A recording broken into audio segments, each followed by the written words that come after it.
Hello everyone, Bigg Boss season 9 wild card ద్వారా entry ఇచ్చిన దువ్వాడ మాధురి గారు ఎక్కువ మోతాదులో ఖర్చు పెట్టి వెళ్ళినట్టుగా ఇప్పుడు సోషల్ మీడియాలో ఫుల్గా ఈ వార్త చక్కెలు కొడుతుందన్నమాట. సో నిజంగా ఈ అంశం మీద ఒకసారి విశ్లేషణ తీసుకున్నాం. శేషరావు గారిది స్టూడియోలో ఉన్నారు, వెల్కమ్ చెప్పేద్దాం. Hello sir. హలో సార్, నిజంగానే మాధురి గారు దీనికి ₹1 కోటి ఖర్చు పెట్టి వెళ్ళారా? సో సోషల్ మీడియాలో వస్తున్నటువంటి న్యూస్ ఇది పోస్ట్ వైరల్ అవుతుంది. అవును, మరి దీన్ని నమ్ముదామా, విశ్వసిద్దామా అని అంటే దీంట్లో 2-3 కోణాలను మనం తీసుకోవచ్చు. ఇప్పుడు దివ్యల మాధురి, దువ్వాడ శ్రీనివాస్ వీళ్ళిద్దరూ అడల్టరీ లవ్, ఈ అడల్టరీ లవ్ ఎలా ఉంటుంది అనేది తెలుగు ప్రేక్షకులకు అందరికీ చూపించారు, తెలుగు సమాజానికి చూపించేశారు. నెక్స్ట్ లెవెల్ ఏంటంటే బిగ్ బాస్ హౌస్ అనేది వాళ్ళు ఏంటంటే బిజినెస్లోకి దిగారు. ఫస్ట్ పాలిటిక్స్, బిజినెస్, పాలిటిక్స్లో ఉన్నారు. పాలిటిక్స్ తర్వాత వాళ్ళు బిజినెస్ స్టార్ట్ చేశారు. తర్వాత సెలబ్రిటీ హోదా కావాలని చెప్పి వాళ్ళు అలవాటు పడిపోయారు. జనరల్గా ఎలా ఉంటుందంటే ఈ సోషల్ మీడియాకి సంబంధించినటువంటి టేస్ట్ ఎలా ఉంటుందంటే, ఇప్పుడు కొంతమంది ఒక స్వామీజీ ఉన్నాడు, ఈ మధ్య ఆయన వీడియోలు పోవట్లా. ఆయన ఎవరు ఆ స్వామీజీ అంటే నేను ఆయన పేరు చెప్పదలుచుకోవట్లేదు, ఎందుకంటే ఆయనకి నేను వ్యూస్ రావాలని కోరుకోవట్లా. ఎందుకంటే ఆయన ఏమంటాడు, శుక్రవారం రోజు స్కాచ్ కొడితే శుక్రగ్రహం బలపడిద్ది అని అంటాడు. అది చెప్పాడు. తర్వాత యోని పూజ చేస్తే కలిసి వస్తుందని చెప్పేసి కామాఖ్య దేవాలయాలకు తీసుకెళ్తారు. అది కొన్ని రోజులు చూసిన తర్వాత కామాఖ్య టెంపుల్లో ఉండేటువంటి వాళ్ళు అతను తరిమి కొట్టారు.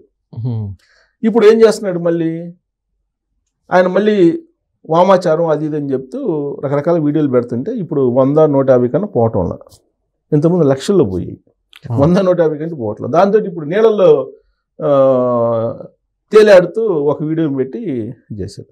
సో అంటే ఆ టేస్ట్, సోషల్ మీడియాలో టేస్ట్ అది పోయినప్పుడు పిచ్చెక్కిద్ది. మామూలుగా ఆ పిచ్చెక్కిన తర్వాత పిచ్చెక్కి శాస్త్రాలు ఆ నీళ్ళల్లో ఉండడం, తేలటం, ఇట్లా రకరకాల జిమ్మికలు చేస్తుంటారు. ఇప్పుడు అలాగే దువ్వాడ మాధురి, అలాగే దువ్వాడ శ్రీనివాస్, వీళ్ళకి ఏంటంటే సోషల్ మీడియాలో ఉండడం, సోషల్ మీడియాలో కామెంట్లు చూడటం, వాటిని అనుభవించడం, ఇవన్నీ అలవాటైపోయారు. సెలబ్రిటీ హోదా, జనాలు మన గురించి అనుకోవాలి, అది పాజిటివ్ కానీ నెగిటివ్ కానీ అనేటువంటి ఒక ట్రాన్స్లోకి వెళ్ళిపోయారు అని అనిపిస్తుంది. దీని మీద నేను ఒక సైకాలజిస్ట్ని కూడా అడిగా, ఏంటి వీళ్ళ వ్యవహారం అనేది. వీళ్ళకి అది కిక్ ఇస్తుందండి. ఆ కిక్ తగ్గినప్పుడు వాళ్ళు అసలు మనం ఏంటి అనేది ఆలోచిస్తారు. ఇప్పుడు ప్రజెంట్ వాళ్ళని సోషల్ మీడియాలో రకరకాలుగా ఎక్స్పోజ్ చేస్తున్నారు కాబట్టి వాళ్ళకి కిక్ ఎక్కుతూ ఉంది. సో కాబట్టి మనం వాళ్ళని ఇప్పుడు ఆపలేము అని చెప్పి. సో ఆ కిక్లో నీకు నెక్స్ట్ లెవెల్ ఏంటి, Bigg Boss show. So Bigg Boss షోకి వెళ్ళడానికి యాక్చువల్గా వెళ్ళడానికి ఒక 4-5 నెలల ముందే ఇంటర్వ్యూల్లో బిగ్ బాస్ షో గురించి ప్రస్తావించినప్పుడు నేను శ్రీనివాస్ గారు లేనిది నేను రాను, మా రాజా లేని నేను వెళ్ళను అని చెప్పేసి ఓపెన్గా చెప్పారు. అవును, వెళ్తే ఇద్దరం వెళ్తాం అని అన్నారు. అంటే అప్పుడు మోడరేటర్ అన్నారు, మరి అక్కడ ఎలిమినేట్ చేస్తే పరిస్థితి ఏంది, ఒకళ్ళని ఎలిమినేట్ చేసిన ఇద్దరం వచ్చేస్తాం అని చెప్పారు. అంటే ఇద్దరు బిగ్ బాస్ షోకి వెళ్ళడానికి సిద్ధం అయ్యారు అనేది అర్థమవుతుంది. తర్వాత ఒకళ్ళే వెళ్ళారు. ఒకళ్ళు వెళ్ళేటప్పుడు హోస్ట్ నాగార్జున అడిగినప్పుడు ఏం చెప్పారు, బాండింగ్ గురించి అడిగితే ఇది నటన, అది రియల్ అని చెప్పి ఏదో చెప్పి వెళ్ళిపోయింది. వెళ్ళిపోయిన తర్వాత అక్కడ ఏ విధంగా నోరు బారేసుకుంటుందో మనం చూసాము. ఈలోపుగా దువ్వాడ శ్రీనివాస్ వార్నింగ్ ఇచ్చాడు. ఏ వార్నింగ్ ఇచ్చాడు, మా కన్నమ్మ కప్పు తీసుకొని వచ్చింది, ఒకవేళ రాకపోతే నాగార్జున సంగతి చూస్తాము, బిగ్ బాస్ సంగతి చూస్తాం అని చెప్పి చేశారు. అంటే కన్నమ్మకి కప్పు తీసుకొచ్చే దాకా ఇతను ఒక రూట్ వేసి ఉంటాడేమో అనే భావన వచ్చేలాగా ఆయన వ్యాఖ్యలు ఉన్నాయి. ఇవన్నీ చూసిన తర్వాత నెట్జన్లు ₹1 కోటి ఇచ్చారని చెప్పి డిసైడ్ చేశారు వీళ్ళే. సోషల్ మీడియాలో ఏముంది, ఇమాజినేషనే కదా, ఇమాజిన్ చేసుకుని ఏదో గాసిప్ వదులుతారు, నమ్మేవాళ్ళు నమ్ముతారు, నమ్మనోళ్ళు నమ్మరు. కాకపోతే వీళ్ళ ప్రయాణాన్ని, తర్వాత వీళ్ళు చేసినటువంటి వ్యాఖ్యల్ని, వీటన్నిటిని చూస్తే కనుక దాన్ని పూర్తి స్థాయిలో మనం కొట్టేయలేం. అవును, పైగా మాధురి పట్ల బిగ్ బాస్ వ్యవహరించేటువంటి తీరు, మిగతా వాళ్ళ పట్ల కంటెస్టుల పట్ల వ్యవహరించేటువంటి తీరు భిన్నంగా ఉంది. యాక్చువల్గా అయితే ఆవిడ చేసేటువంటి ఓవర్ యాక్షన్కి ఎలిమినేట్ చేయాలి, ఎలిమినేషన్ లిస్ట్లో ఉండాలి, కానీ ఎలిమినేషన్ లిస్ట్లో లేదు. ఈ వారం ఎలిమినేషన్ లిస్ట్లో లేదు కదా. అవును సార్. సో కాబట్టి ఇప్పుడు మళ్ళీ శ్రీజాని తీసుకొస్తారనే టాక్ ఉంది. మళ్ళీ re entry, wild card entry తోటి వీళ్ళు ఎంటర్ అయ్యారు. లాస్ట్ వీక్ ఏం చేశారు, వైల్డ్ కార్డ్ ఎంట్రీ తోటి ఎంటర్ అయినటువంటి కంటెస్టెంట్లతో ఓటింగ్ పెట్టి శ్రీజాని బయటికి పంపించేశారు. ఇప్పుడు ఆవిడ మళ్ళీ తీసుకొస్తారనేది ఒకటి నడుస్తుంది. ఆవిడ కూడా వస్తే కనుక ఇంకా రచ్చ ఉంటుంది, ఇప్పటికే రచ్చ ఉంది, ఆవిడ కూడా వస్తే రచ్చ ఉంటుంది అని చెప్పి అనుకుంటున్నటువంటి తరుణంలో బిగ్ బాస్ లేటెస్ట్గా కన్ఫెషన్ రూమ్లోకి తీసుకెళ్ళి వాళ్ళ కొంతమందికి క్లాస్ బీకారు. ఆ క్లాస్ బీకినటువంటి వాళ్ళల్లో మాధురి ఉంది, రమ్య ఉంది, ఇది పచ్చల రమ్య, ఇద్దరు ఉన్నారు.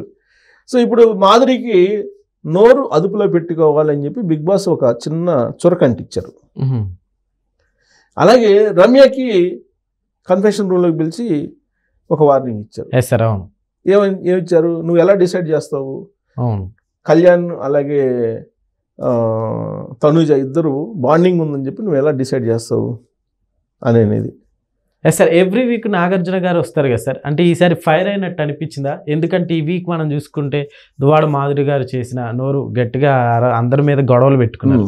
సో అంత ఫైర్ అయిన ఇచ్చినట్టు నాకైతే అనిపించలేదు సార్, మీకేమన్నా అనిపించింది? బిగ్ బాస్ షోలో దివ్యల మాధురి రెచ్చిపోయిన దానికంటే కూడా తక్కువగానే నాగార్జున సీరియస్ అయ్యారు.